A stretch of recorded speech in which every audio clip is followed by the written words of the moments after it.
गौतम से बात करने के बाद अवनी कार से बाहर देखने लगी।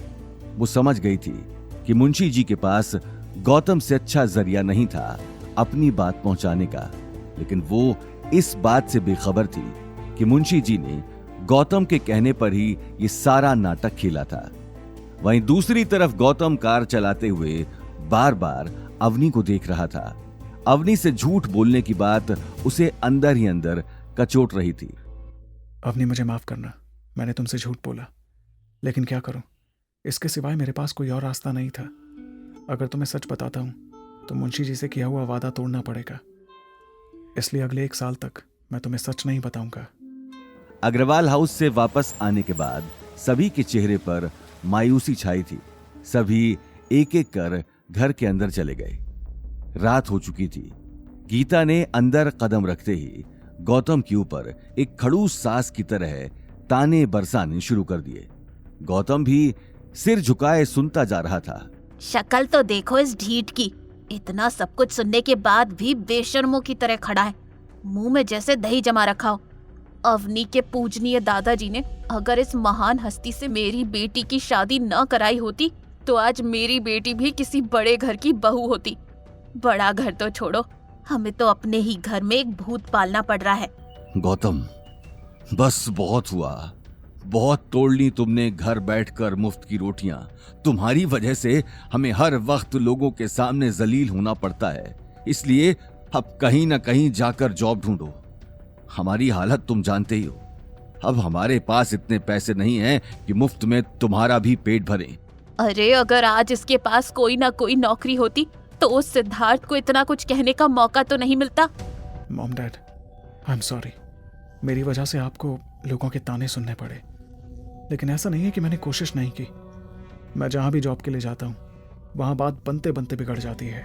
तो फिर साफ बोल दो कि जिंदगी भर हमारे सिर पर ही नाचना है। छोड़ो गीता, तुम भी कहां भैंस के आगे बीन बजा रही हो। गौतम ने अपना सिर शर्म से नीचे कर लिया।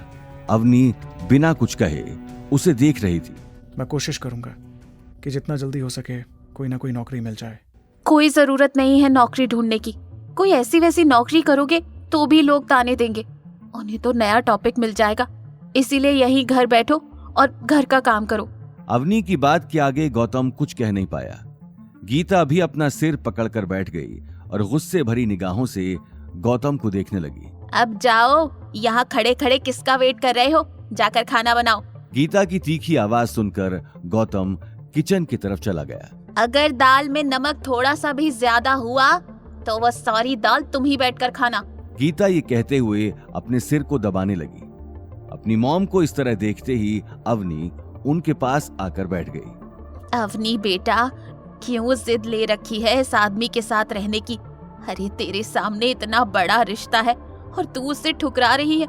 भगवान बहुत ही कम लोगों पर ही मेहरबान होते हैं, उनका आशीर्वाद मत ठुकरा। तलाक दे दे इस आदमी को। मॉम, आप ये बात कितनी बार भी दोहरा लीजिए, मेरा जवाब नहीं बदलने वाला।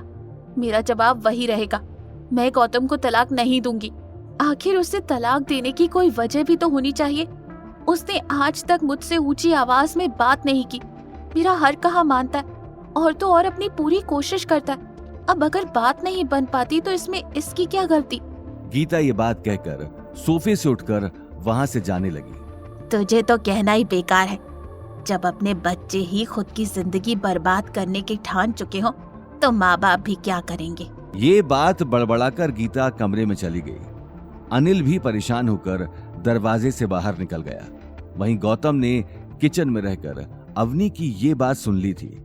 आज खुद के लिए अवनी के दिल में जगह देखकर उसे मन ही मन बहुत खुशी हो रही थी। वहीं दूसरी तरफ शनाया की सगाई होने के बाद गायत्री देवी आगे की प्लानिंग में जुट चुकी थी।